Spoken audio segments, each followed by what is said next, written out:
Hello बच्चों, कैसे हैं आप लोग। I hope chemical reaction and equation के पहले के लेक्चर्स आपने देख लिए हैं। तो आइए आज स्टार्ट करते हैं नया लेक्चर। और इस लेक्चर में पर्टिकुलरली हम लोग रेट ऑफ रिएक्शन के बारे में पहले पढ़ेंगे। देखिए, किसी भी रिएक्शन जो होती है, केमिकल रिएक्शन ज़रूरी नहीं है कि वो सभी सेम स्पीड पे हो। रेट यानी उनकी स्पीड। जैसे burning of cooking gas, burning of cooking gas आप क्या कीजिए, कुकिंग गैस ऐड कीजिए, चालू कीजिए। आपने देखा होगा एलपीजी का सिलेंडर जैसे ही हम लोग चालू करते हैं, लाइटर की इतनी सी चिंगारी भी पूरा गैस एकदम से जल जाता है। एकदम रैपिड रिएक्शन है combustion of cooking gas, isn't it. But rusting of iron, आपने देखा होगा जब घर बांधते हैं तो एकदम नए पूरे जो आयरन आर्टिकल्स रहते हैं पूरे जो एकदम नए रहते हैं, पर जैसे जैसे टाइम चलता है, बारिश की एक सीजन आई, दूसरी, तीसरी, चौथी, एकदम स्लोली पहले बारिश के सीजन में इतना सा रस्टिंग हुआ होगा। धीरे धीरे rusting of iron it takes place a lot of time. क्या होता है, बहुत ही स्लो रिएक्शन है।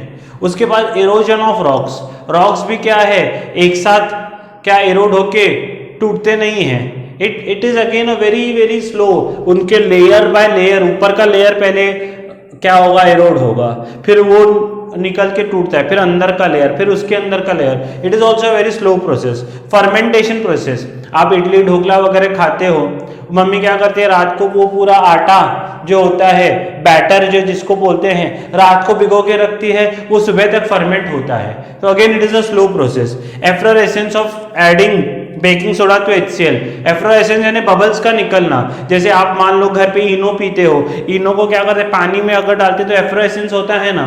या कई बार आपने यूट्यूब वगैरह पे देखा होगा कि कोल्ड ड्रिंक वगैरह में मेंटोस के क्या करते हैं, जो टैबलेट्स होते हैं मेंटोस के या जो गोली होता है मेंटोस, उसको छोड़ते हैं तो एफ्लोरेसेंस होता है, एकदम बबल्स के साथ वो रिएक्शन एकदम रैपिड रिएक्शन होते हैं जिसमें evolution of gas is very fast. तो ये एकदम रैपिड रिएक्शन है। कहने का मतलब क्या है, इन सभी एग्जांपल से हम सेटलिंग ऑफ कर्ड अगर दही बनाना है तो देखिए पूरा रात भर उसको, again it is a fermentation process. अभी ठंडियों के सीजन में जो दही है उसको सेटल होने के लिए बहुत टाइम लगता है। कई बार क्या होता है, मम्मी लोग रात को दही बना, सुबह तक बोलते हैं अरे यार ठंडी की वजह से दही जमी नहीं है, पर गर्मियों के सीजन में एकदम फास्ट जम जाती है। तो काम तो वही है, यानी कुछ एक्सटर्नल फैक्टर्स है जो उसको क्या कर रहे हैं, एक्ट कर रहे हैं। जैसे टेम्परेचर, समझ, सेटिंग ऑफ कर्ड, आपको अगर पता नहीं होगा, फ्रॉम मिल्क,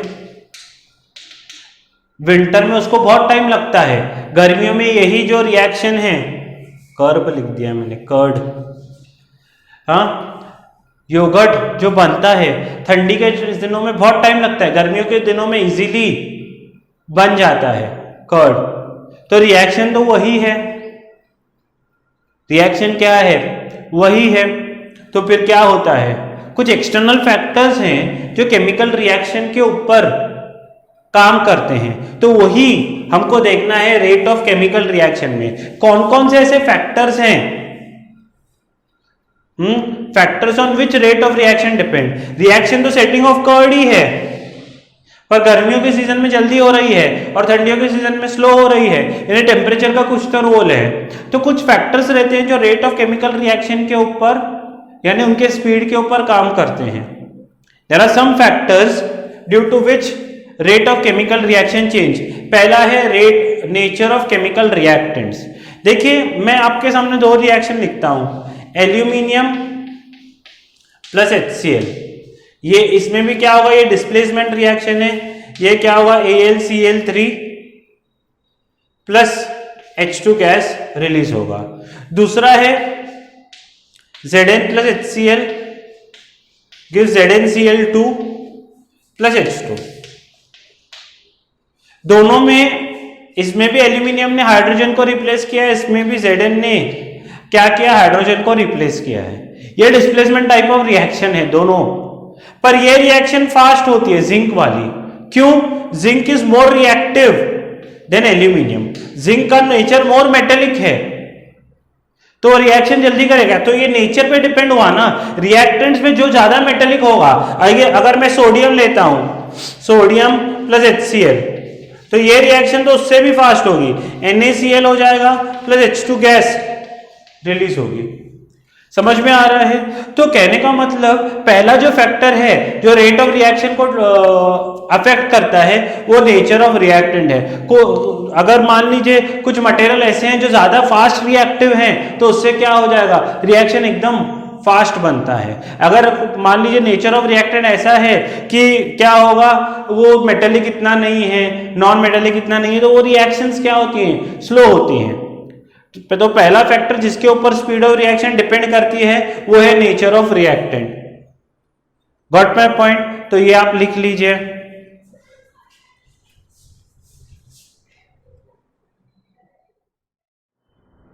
नेक्स्ट जो पॉइंट है साइज ऑफ पार्टिकल्स। देखिए साइज ऑफ पार्टिकल, मान लीजिए मैंने शाहबाद टाइल्स लिए, शाहबाद टाइल्स और HCl का रिएक्शन कराया, तो शाहबाद टाइल्स और HCl मान लीजिए पूरा शाहबाद टाइल लिया था और रिएक्शन करवाया, ठीक है, एक बार। दूसरी बार मैंने क्या किया, इसको पूरा क्रश किया, छोटे छोटे पीसेस किए इसके, और बाद में HCl रिएक्ट किया। मेरे को बताइए कौन सा रिएक्शन फास्ट होगा? डेफिनेटली जिसमें पीसेस हैं वो रिएक्शन फास्ट होगा। क्यों?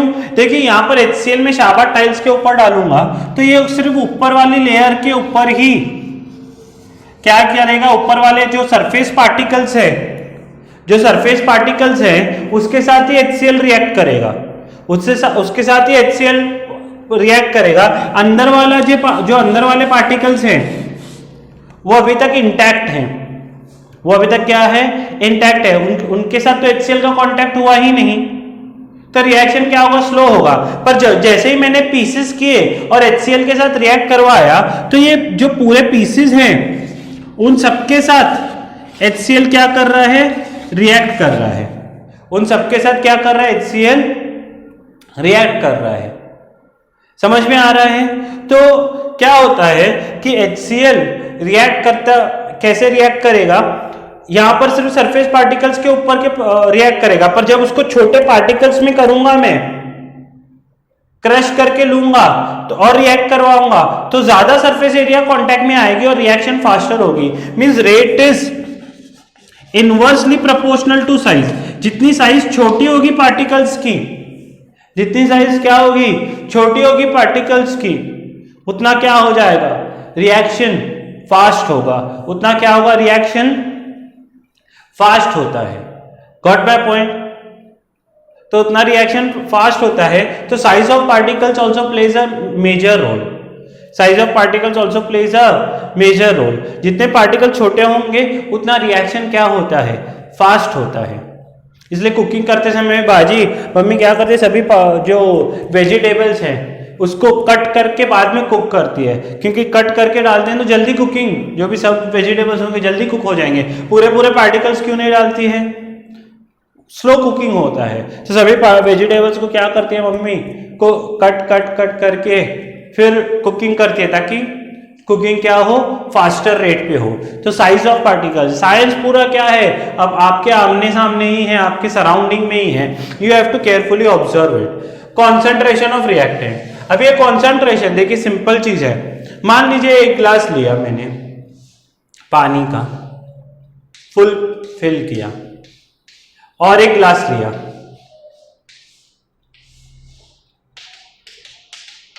सेम साइज पूरा पानी भरा, इसमें मैंने हाफ लेमन डिसॉल्व किया, इसमें फुल लेमन डिसॉल्व किया, मींस लेमन जूस या ड्रॉप्स। तो कौन सा ज्यादा सार लगेगा आपको, कौन सा ज्यादा सार लगेगा, हाफ लेमन वाला कि फुल लेमन वाला? Definitely full lemon. सर इसमें पूरा नींबू है, इसमें आधा नींबू है, तो ये ज्यादा प्रॉपर्टीज दिखाएगा।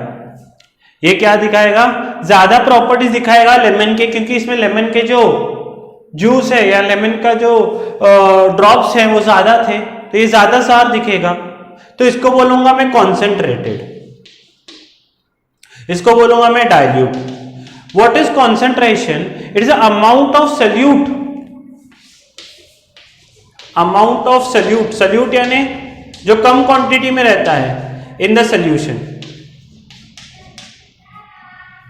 तो अगर मैं मान लीजिए CaCO3 प्लस HCl और CaCO3 प्लस HCl करूं, पर ये डाइल्यूट HCl के साथ करूं और एक कॉन्सेंट्रेटेड HCl के साथ करूं, तो दोनों रिएक्शन तो दिखाएंगे कि CaCl2 प्लस क्या होगा H2O प्लस CO2 रिएक्शन दोनों में होगा,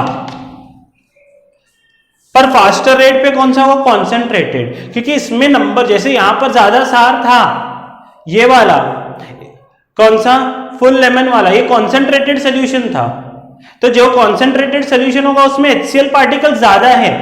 बेसिकली जो रेट है वो डिपेंड करेगा पार्टिकल्स पे, isn't it?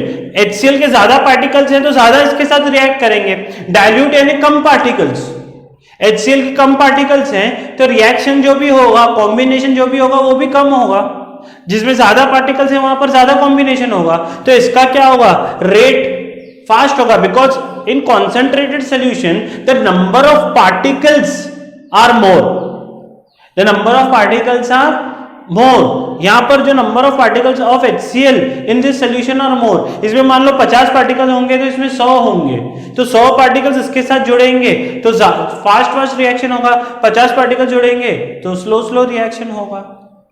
Got my point? तो the third factor on which the rate of reaction depends is concentration of reactants. जितने पार्टिकल्स आप उस सोल्यूशन में ज्यादा लोगे तो उतना क्या हो जाएगा, ज्यादा आपको उसका इफेक्ट दिखेगा, स्पीड दिखेगा। अब मान लो इनो का हाफ टी स्पून ले लो और पानी ले लो तो इतना एफ्लोरेसेंस दिखता है क्या? पर अगर आप पूरा इनो का पैकेट डालोगे तो एफ्लोरेसेंस ज्यादा दिखेगा। Got my point? तो ज्यादा रिएक्शन होती हुई दिखेगी, इजंट इट? मेंटोस का एक आधा टैबलेट डालो थम्स अप में तो स्लो रिएक्शन दिखेगा, आधे के जगह 2-3 टैबलेट्स एक साथ लिखो तो एक साथ एफ्लोरेसेंस होगा। तो क्या होता है, कॉन्सेंट्रेशन, जितना ज्यादा नंबर ऑफ पार्टिकल्स आप अवेलेबल कराओगे रिएक्शन का उतना क्या होगा, वो फास्ट रिएक्ट होता है। तो रेट ऑफ रिएक्शन का जो थर्ड पॉइंट है वो है concentration of reactants. Got my point? आप क्या कीजिए, इसको स्क्रीन पॉज करके लिख लीजिए। नेक्स्ट पॉइंट है जिसके ऊपर रेट ऑफ रिएक्शन डिपेंड करता है वो है टेम्परेचर। वो है, मेरे को लग रहा है डी पॉइंट है टेम्परेचर। देखिए टेम्परेचर अभी अभी मैंने बताया, मैंने कर्ड का आपको एग्जांपल दिया, कर्ड का आपको एग्जांपल दिया। देखिए कर्ड जो है वो गर्मियों के सीजन में क्या होता है, एकदम फटाफट दूध में से दही बन जाता है, पर अगर ठंडियों के सीजन है तो कर्ड बनने के लिए बहुत टाइम लगता है। आपने देखा होगा ये क्यों? क्योंकि गर्मियों के सीजन में क्या है, टेम्परेचर क्या होता है, हायर होता है, तो रिएक्शन हाई टेम्परेचर पे फर्मेंटेशन रिएक्शन जल्दी जल्दी होता है, पर लोअर टेम्परेचर पे एकदम स्लो होता है। कई बार क्या होता है कि केक वगैरह बनाते समय हाँ केक तो फट जाता है एकदम, बराबर है ना, केक फट जाता है, फिर मम्मी बोलती है अरे थोड़ा सा टेम्परेचर ज्यादा रख दिया था इसलिए फट गया है, पर केक तो केक ही है, खाओ आप, इजंट इट? केक का सीरा बन जाता है पूरा, इजंट इट? सब मटेरियल। तो क्योंकि ज्यादा टेम्परेचर पे ओवर रिएक्शन हो जाता है तो केक फट जाता है। इसके अलावा आप भी जो भी फ्रूट्स वेजिटेबल्स लाते हैं वो बाहर एनवायरनमेंट में नहीं रखते हैं, उसको रेफ्रिजरेटर में, दूध वगैरह पेरिशेबल फूड स्टफ से रेफ्रिजरेटर में रखते हैं। क्यों? रेफ्रिजरेटर में क्या होता है, टेम्परेचर कम होता है तो रेट ऑफ रिएक्शन भी स्लो हो जाता है। अभी आम आते होंगे, अगर मान लो कैरिया वगैरह आती है तो मम्मी क्या करती है, वो कैरिया वगैरह लेकर उसको डब्बा वगैरह अंदर उसको फ्रूट्स को राइपन करने के लिए क्या बोलेंगे, वो ड्राई ग्रास आता है उसके अंदर क्या करते हैं, उसको वार्म रखने के लिए ड्राई ग्रास के अंदर रखते हैं ताकि क्या हो, वो जल्दी जल्दी कैरी है आम में कन्वर्ट हो जाए, वो जल्दी जल्दी राइपन हो जाए, इजंट इट? क्यों? ये फिर से टेम्परेचर से रिलेटेड सब चीजें हैं। तो अगर हायर टेम्परेचर, कुछ रिएक्शंस होते हैं, सभी रिएक्शन नहीं, higher reaction, higher temperature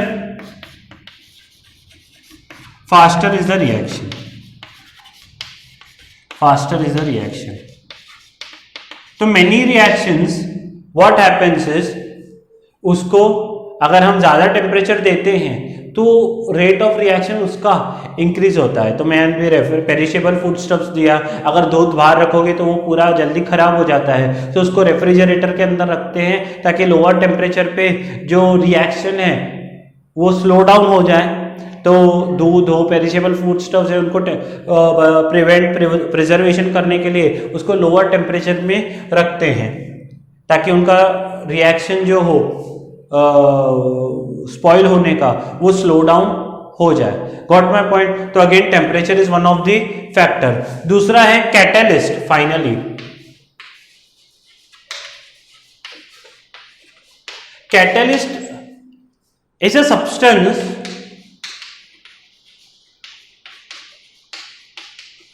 which increases the rate of chemical reaction। ये क्या करता है? केमिकल रिएक्शन का रेट इंक्रीज करता है, बढ़ाता है। ये क्या करता है? केमिकल रिएक्शन का रेट बढ़ाता है, स्पीड बढ़ाता है, पर it does not take participate or does not participate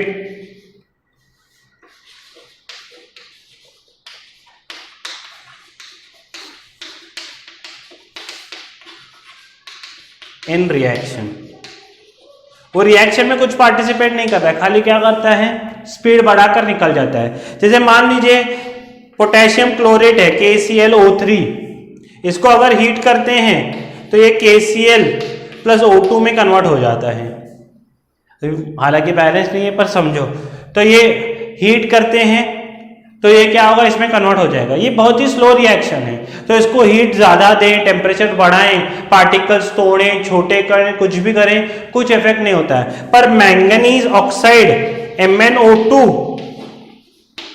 के प्रेजेंस में ये रिएक्शन करें, MnO2 ऐड करें, तो MnO2 मान लो 10 ग्राम डाला तो रिएक्शन के बाद भी मुझे 10 ग्राम मिलेगा, पर यह दिखता है कि रिएक्शन का जो स्पीड है वो इंक्रीज हो चुका है। रिएक्शन का जो स्पीड है वो इंक्रीज हो चुका है। समझ में आ रहा है? तो MnO2 मैंने 10 ग्राम डाला था, 10 ग्राम में मिला, यानी उसने रिएक्शन में पार्टिसिपेट कुछ भी नहीं किया है, पर जस्ट पहला ये पूरा रिएक्शन होने के लिए मान लो 4 घंटे लग रहे थे, तो अभी 1 ही घंटा लगा, यानी उसने स्पीड को बढ़ा दिया। तो कैटलिस्ट एक ऐसा सब्सटेंस होता है जो प्रमोट करता है रिएक्शन को फास्ट होने में। जो रिएक्शन को फास्ट होने में क्या करता है?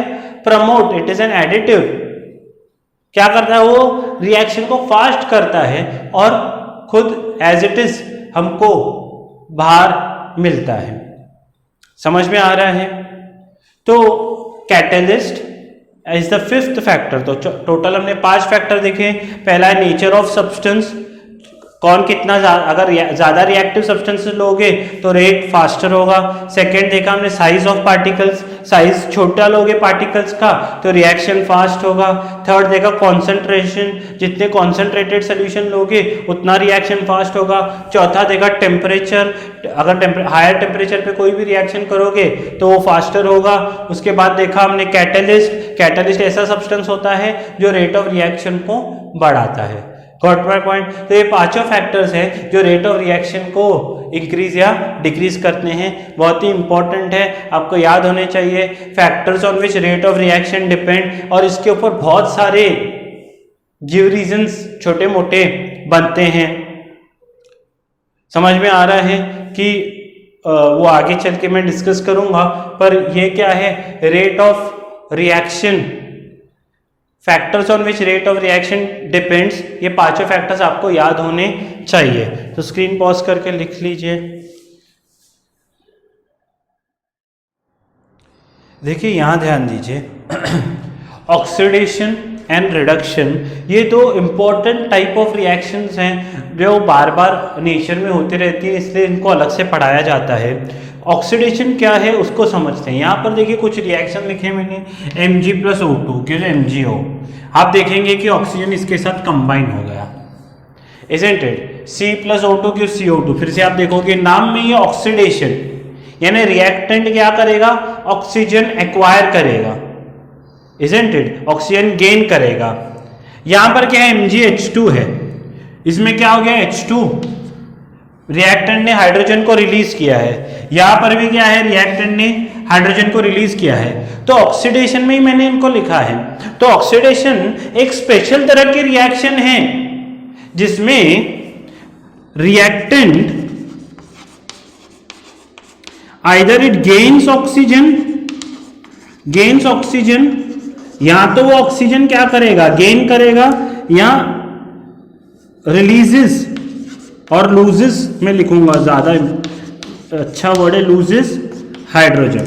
या तो ऑक्सीजन को गेन करना या तो हाइड्रोजन को रिलीज करना, इन दोनों को ऑक्सीडेशन माना गया है। ऑक्सीडेशन किसको माना गया है, a chemical reaction in which a reactant either gains oxygen, या तो वो ऑक्सीजन लेगा और लूजेस हाइड्रोजन, या तो ऑक्सीजन रिलीज करेगा, इन दोनों को ही ऑक्सीडेशन माना गया है। Oxidation reaction is a reaction in which reactant gains oxygen और रिलीजेस और लूजेस हाइड्रोजन। उसके बाद रिडक्शन किसको माना गया है, देखिए यहां पर CuO, अगर आप CuO को देखेंगे तो यहां पर CuO क्या कर लिया है, इसका एकदम रिडक्शन ऑपोजिट है। CuO ने ऑक्सीजन रिलीज किया, यहां गेन्स ऑक्सीजन था ना, यहां रिलीज, ऑक्सीडेशन यानी क्या, गेन्स ऑक्सीजन, रिडक्शन यानी क्या, रिडक्शन यानी क्या, लूजेस, उसका ऑपोजिट, लूजेस ऑक्सीजन, उसको रिडक्शन माना गया है। ये देखिए लूजेस ऑक्सीजन, इसमें SO2 को देखें आप, SO2 ने क्या किया है, इसका क्या हुआ, रिडक्शन हो गया, बराबर है। SO2 को देखें, SO2 ने रिलीज किया है, रिडक्शन हो गया। MnO2 को देखिए आप, इसने भी ऑक्सीजन लूज किया है तो इसका भी रिडक्शन हो गया, दिख रहा है। तो रिडक्शन यानी क्या, लूजेस ऑक्सीजन और गेन्स हाइड्रोजन, इसका ऑपोजिट है, और गेन्स हाइड्रोजन। पर आप देखते होंगे कुछ बच्चों के ध्यान में आएगा, सर आप देखिए हाइड्रोजन जो है, यहां हाइड्रोजन था, इसने तो ऑक्सीजन एक्वायर किया है। मैं बोलूंगा हाँ, अगर एक ऑक्सीजन देगा तो दूसरा लेने वाला भी तो चाहिए। मेजॉरिटी केसेस में एक ऑक्सीजन देता है, दूसरा लेता है, तो यहां पर Cu तो रिड्यूस हो गया, पर H2O ने गेन ऑक्सीजन को गेन किया तो वो ऑक्सीडाइज्ड भी हो गया, इसका ऑक्सीडेशन हुआ है। यहां पर भी सर, यहां पर S ने तो ऑक्सीजन लूज किया है, पर हाइड्रोजन ने तो हम देख रहे हैं कि ऑक्सीजन गेन किया है, H2S H2O में कन्वर्ट हो गया, तो उसका ऑक्सीडेशन हुआ। मैं बोलूंगा हाँ हुआ है, isn't it? यहां पर MnO2 ने क्या किया है, ऑक्सीजन लूज किया है, तो हाइड्रोजन ने क्या किया है, H ने H2O ऑक्सीजन गेन किया है। मैं बोलूंगा हाँ। कहने का मतलब मेजॉरिटी रिएक्शन में अगर एक बंदा ऑक्सीजन देता है तो दूसरा ऑक्सीजन एक्सेप्ट भी करता है, यानी सर यानी एक ही रिएक्शन में ऑक्सीडेशन रिडक्शन दोनों हो सकते हैं। हाँ दोनों हो सकते हैं, एक ही रिएक्शन में ऑक्सीडेशन और रिडक्शन जब दोनों हो, एक ने ऑक्सीजन दिया और दूसरे ने लिया, तो उसको बोलते हैं रेडॉक्स रिएक्शन। रेडॉक्स में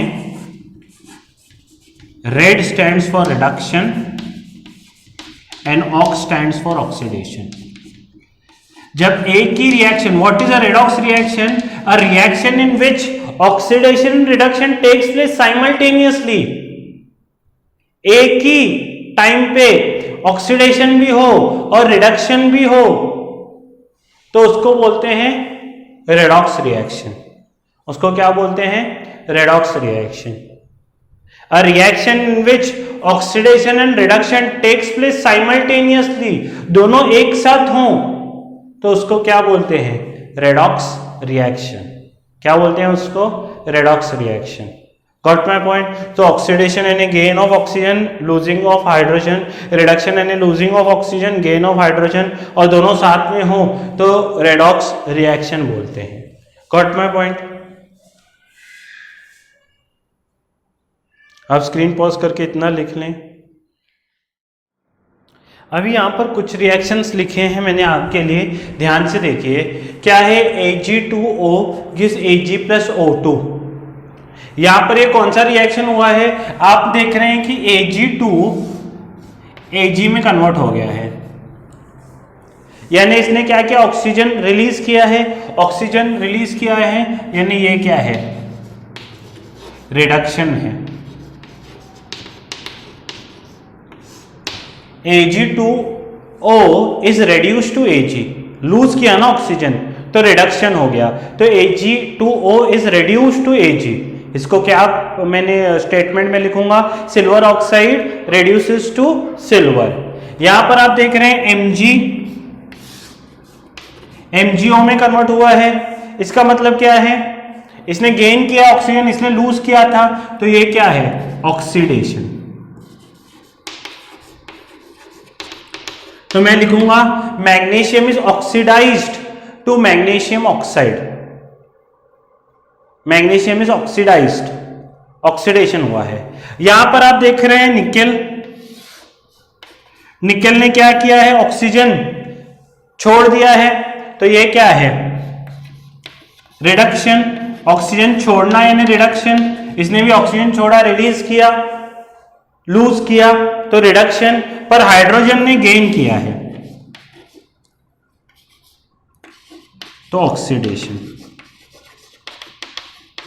अभी आप ध्यान से सुनना, निकेल का रिडक्शन हुआ, हाइड्रोजन का ऑक्सीडेशन हुआ, तो रिएक्शन तो कौन सा हो? दोनों साइमल्टेनियसली हो रहे हैं, इन्हें रेडॉक्स रिएक्शन हो गए। समझ में आ रहा है? तो यहां पर रेड्यूस कौन हुआ? रेड्यूस कौन हुआ? NiO। ऑक्सीडाइज कौन हुआ? हाइड्रोजन। आप बात समझिए, ऑक्सीडाइज कौन हुआ? हाइड्रोजन। NiO सिर्फ अकेला होता, ऑक्सीजन लेने वाला कोई नहीं होता, तो रेड्यूस होता क्या? नहीं। तो NiO को मदद किसने की है रेड्यूस होने में? NiO को मदद किसने की है? H2। तो H2 जिसका ऑक्सीडेशन हुआ, NiO का रिडक्शन हुआ, उसके बाजू वाले का ऑक्सीडेशन होगा, तो उस बाजू वाले को क्या बोलते हैं? उसको बोलते हैं रेड्यूसिंग एजेंट।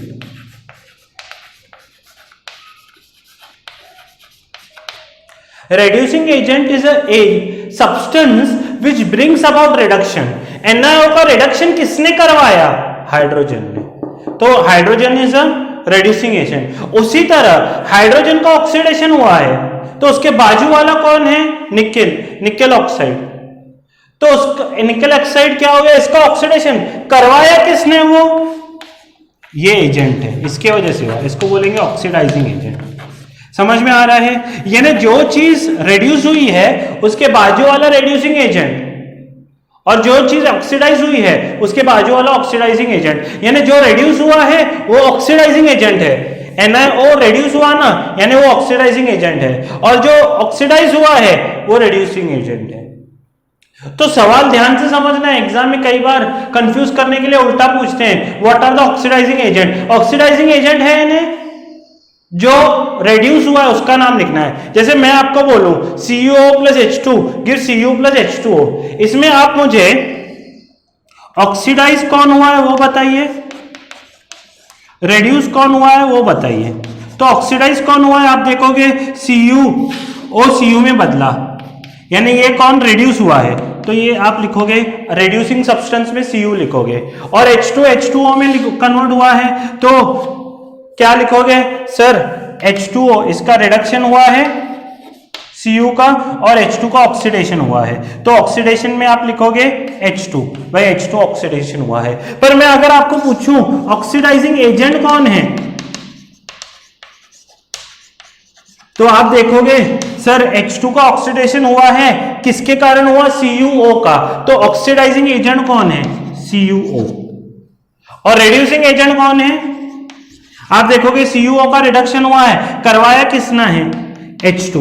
तो अगर आप ध्यान देखेंगे तो जो ऑक्सीडाइज हुआ है वो रेड्यूसिंग एजेंट है और जो रेड्यूस हुआ है वो ऑक्सीडाइजिंग एजेंट है। तो ये भी बात आपको पता होनी चाहिए कि reducing agent is a substance which brings about reduction and oxidising agent is an agent which brings about oxidation. तो ऑक्सीडाइजिंग एजेंट खुद रेड्यूस होता है और रेड्यूसिंग एजेंट खुद ऑक्सीडाइज होता है, यह भी पता होना जरूरी है। यहां पर H2S S में बदला और SO2 या SO2 S में बदला है, तो इसने ऑक्सीजन लूज किया है। ऑक्सीजन लूज किया है यानी ये क्या है, रिडक्शन, और हाइड्रोजन ने ऑक्सीजन को गेन किया है तो ये है ऑक्सीडेशन। तो रेडॉक्स रिएक्शन है, तो ऑक्सीडाइज कौन हुआ, H2, रेड्यूस कौन हुआ है, SO2, बराबर है ना। तो ऑक्सीडाइजिंग एजेंट कौन है, ये ऑक्सीडाइज हुआ है, बराबर है, तो रेड्यूसिंग एजेंट SO2 है, नहीं सॉरी SO2 रेड्यूस हुआ है, तो ऑक्सीडाइजिंग एजेंट कौन है, H2S, सॉरी रेड्यूसिंग एजेंट कौन है, H2S, और H2S क्या हुआ है, खुद ऑक्सीडाइज हुआ है, तो ऑक्सीडाइजिंग एजेंट कौन है, जो रेड्यूस हुआ है। एजेंट यानी जो खुद रेड्यूस, समर्पण करता है, तेरे वजह से मैंने क्या किया, मैं ठीक है, तेरे को ऑक्सीडाइज होना है ना, ठीक है, मैं रेड्यूस हो रहा हूं, तो उसको बोलेंगे reducing agent. Oxidising agent, I hope screen में आता नहीं होगा वो, ऑक्सीडाइजिंग एजेंट वो है जो खुद रेड्यूस हो रहा है, खुद रेड्यूस, कंफ्यूज मत हो जाओ, आप लिख लो ऐसे। और रेड्यूसिंग एजेंट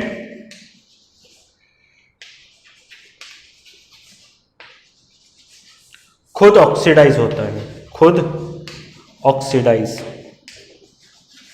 तो यहां ऑक्सीडाइज कौन हो रहा है, H2S, सिंपल। जो ऑक्सीडाइज हो वो रेड्यूसिंग एजेंट, जो रेड्यूस हो वो ऑक्सीडाइजिंग एजेंट। समझ में आ रहा, यहां ZnO है, Zn में कन्वर्ट हो गया, ये कौन है जो रेड्यूस हो रहा है, या फिर oxidising agent, oxidising agent. C क्या कर रहा है, ऑक्सीजन गेन किया है, तो ये क्या है, ऑक्सीडेशन, या फिर इसको ही बोलेंगे रेड्यूसिंग एजेंट। ये ऑक्सीडेशन हो रहा है ना, या रेड्यूसिंग एजेंट। MnO2 यहां पर क्या कर रहा है, MnO2 ऑक्सीजन इसने रिलीज किया है, MnO2 MnCl2 में हो गया है, ऑक्सीजन रिलीज किया, हमको वो देखना है ऑक्सीजन किसने रिलीज किया, इसने ऑक्सीजन रिलीज किया, इन्हें रेड्यूस हो गया। एक तो वो रेड्यूस हो गया, रिडक्शन है, या फिर इसको ही हम बोलेंगे ऑक्सीडाइजिंग एजेंट। और HCl ने ऑक्सीजन गेन किया है, यहां दिख रहा है आपको H2O, हाइड्रोजन ऑक्सीडाइज हुआ है, तो इसको लिखूंगा मैं ऑक्सीडेशन या रेड्यूसिंग एजेंट। समझ में आई बात, तो आप स्क्रीन पॉज करके पूरा अच्छी तरह से लिख लें एक बार फिर से, ऑक्सीडेशन और रिडक्शन के बारे में, रेडॉक्स रिएक्शन के बारे में समझ लें। आज का होमवर्क यही है कि ऑक्सीडेशन रिडक्शन की रिएक्शंस एक बार फिर से लिखनी है और ध्यान से देखना है कि कौन ऑक्सीडाइज हो रहा है, कौन रेड्यूस हो रहा है, कौन ऑक्सीडाइजिंग एजेंट है, कौन रेड्यूसिंग एजेंट है। फिर कल हम चैप्टर को एंड करेंगे और इंपॉर्टेंट क्वेश्चन इस टॉपिक के और अगले टॉपिक के मैं कल दे दूंगा। तब तक पढ़ते रहिए, अपना ख्याल रखिए, अपने पेरेंट्स का ख्याल रखिए। जय हिंद। वीडियो पसंद आए तो जरूर लाइक कर दीजिए।